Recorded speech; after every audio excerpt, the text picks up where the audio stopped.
最近有拄到一阵渔港，因是一阵人口贩卖受害者。虽然因目前去互安置伫中心内面，不过因要向劳动部申请新的工作证，所互政府要求讲，就要甲进前的头家先解除契约。不过问题来啊，这阵渔港是受害者，连中南也找无。这阵漂洋过海来台湾的渔港，也凸显着台湾非法渔港的问题。好，公道哈，你好，你好。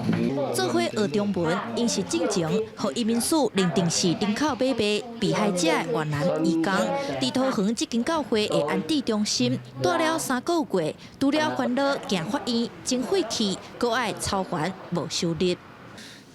现在我们那个借钱来台湾很多。 我要那个赶快有工作，赚钱呢，寄钱回家。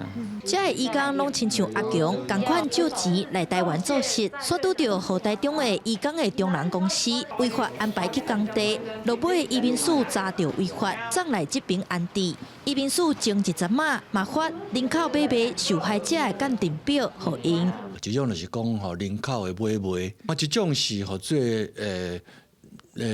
简单来讲就是讲劳动的剥削，吼，就是讲伊用一寡无正当的手段限制伊的自由，强迫伊做事。啊，咱台湾人口范围来讲，第二种形态较侪。人口买卖显示出台湾移工市场常常发生的问题。像阿强因，虽然摕到鉴定表，不过安置中心向劳动部申请工作证明时，却阁拄到爱因向原雇主解除合约的难题。雇主是表示说，他们根本不知道有这些工人在他们公司。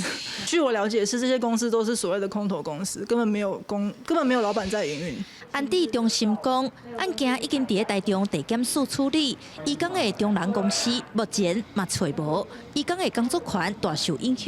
劳动部是表示，拄到这个状况，一般由安置单位发准证批予雇主，但这个案已经有参台中市府来了解，会陆续寄工作证。记者陈雅文、李巧凯，桃园报道。